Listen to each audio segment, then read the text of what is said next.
Fala pessoal, tudo bem com vocês? O resultado foi melhor do que a atuação.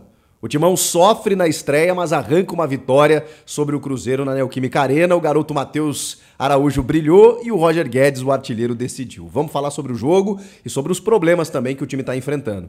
Chega mais, eu sou o Chico Garcia, inscreva-se no canal e vamos juntos!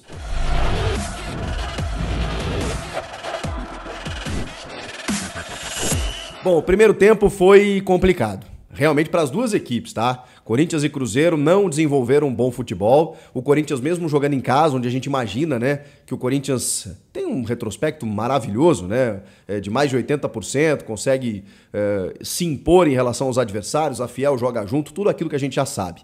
Mas o técnico Fernando Lázaro colocou duas novidades em relação ao time que ele definiu no Campeonato Paulista, que vinha jogando, inclusive, cobranças que fizemos após a derrota para o Remo na Copa do Brasil. Finalmente ele deu uma titularidade a Matheus Bidu. E eu acho até que ele fez um jogo interessante. Matheus Bidu ex-Cruzeiro, inclusive. Mas porque o Fábio Santos não tem condições de jogar todos os jogos. Só que aí eu acho que houve um erro de estratégia, né? O ideal seria o Matheus Bidu jogar lá em Belém para o Fábio Santos jogar na Arena.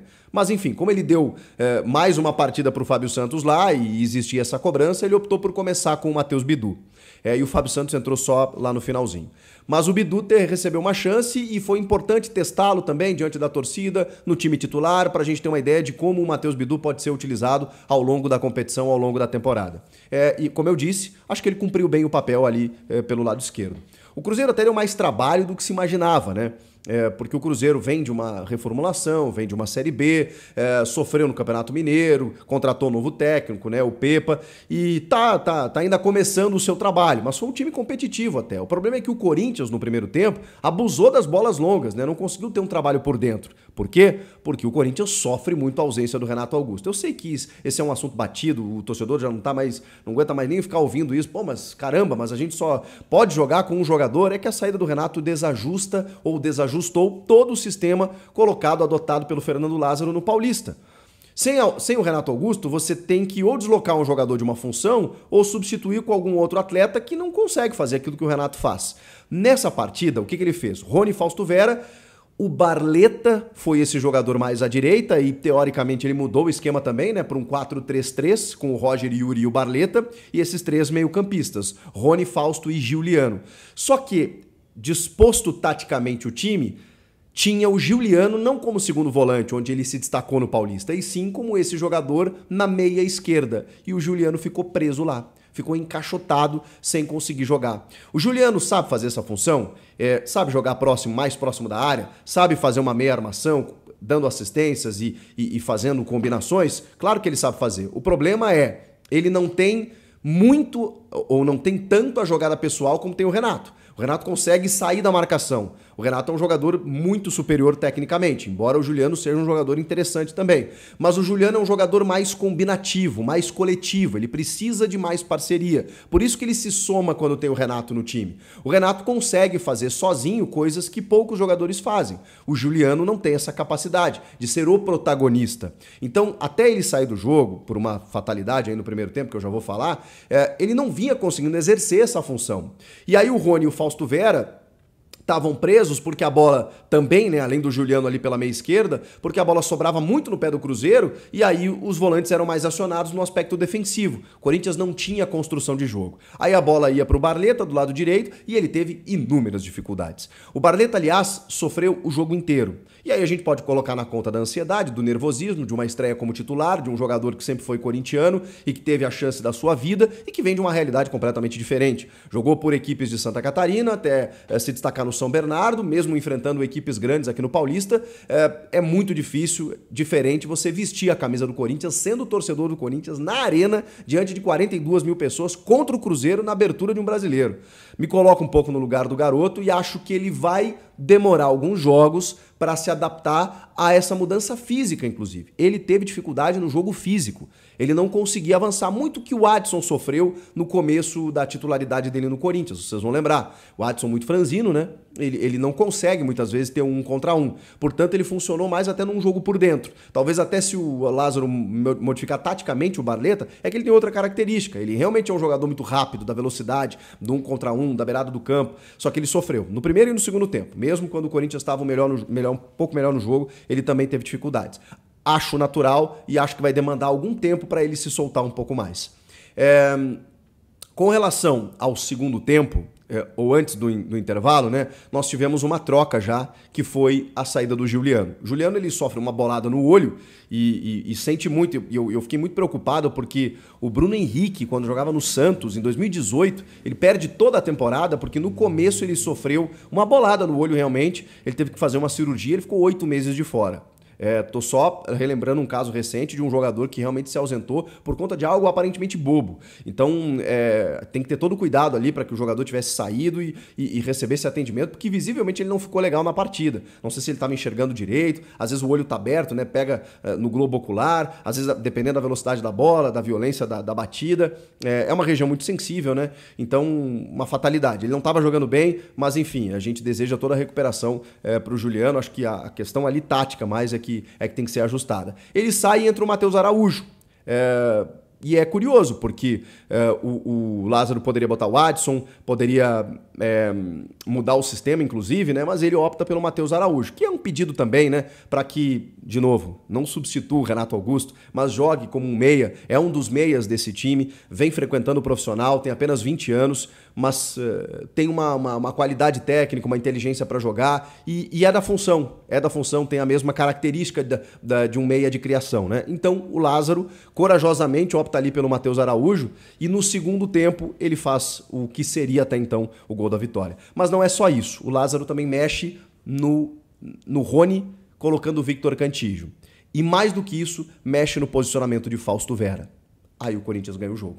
Porque o Corinthians se coloca muito mais no campo ofensivo por conta disso. O Cantillo, olhando o campo de frente como primeiro homem, ele tem essa capacidade técnica de enxergar a partida com muito mais clareza. E aí melhora também a distribuição de bola, a saída de bola do Corinthians e a qualidade no passe. Fausto Vera sai um pouco mais e jogando próximo da área, ele é muito inteligente, mas muito inteligente. Tanto que o gol do Corinthians surge de uma tabela maravilhosa do Fausto, pisando praticamente na linha da grande área, que é o Fagner avançando pelo lado direito, tocando para o Matheus Araújo, ele encontra o Fausto, ele tabela com o Fausto e o Fausto devolve na medida, na frente, para o Matheus ficar cara a cara com o Rafael Cabral. E aí um toque de qualidade do garoto, que não tremeu e conseguiu dar um belo chute para deslocar e fazer o primeiro gol. Jogada linda, trabalhada, a primeira, na verdade, no jogo até então, que o Corinthians tinha conseguido encaixar. Porque, como eu disse no primeiro tempo, abusando das bolas longas. No segundo tempo, o Corinthians começou a se soltar um pouco mais e mesmo aos 26 minutos, só aos 26 minutos, sai esse tabelamento, essa troca de passes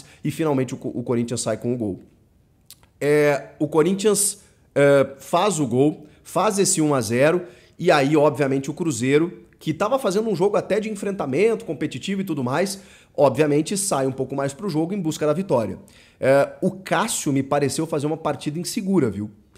Não sei qual foi a impressão de vocês e é claro que eu estou analisando aqui apenas o Cássio pontualmente. Né? O Cássio, um gigante, um fenômeno, e está numa temporada maravilhosa, inclusive, individualmente. Mas nesse jogo ele me pareceu sair mal em algumas jogadas e tudo mais, e acaba, né, sofrendo o gol numa saída errada também, no gol do zagueiro Oliveira, que desconta lá já nos acréscimos. Mas antes disso acontecer, exatamente por essa saída do Cruzeiro, acontece o segundo gol do Corinthians, que é justamente uma pressão maior, o Corinthians conseguindo escanteios, conseguindo frequentar mais a área do Cruzeiro, até que vem uma cobrança de escanteio e o Gil, que tinha sido muito acionado no jogo e que estava realmente conseguindo algumas cabeçadas boas, né? No primeiro tempo tem uma que passa do ladinho da trave, ele consegue a cabeçada, o goleiro dá rebote e o Roger Guedes, como artilheiro que a bola só vem no pé dele, ele só empurra para dentro do gol, num taquinho assim de sinuca, né? Tuc, e consegue fazer o gol do Corinthians.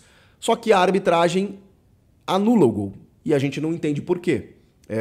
Peraí, vamos ver impedimento aqui? Qual é a questão do impedimento? O Gil cabeceia, o Roger Guedes tá legal. Pode ter uma falta no Gil. E aí o árbitro que anula a arbitragem, né? Ali eu não sei se foi o assistente ou se o Daronco marcou a falta do Gil no jogador do Cruzeiro.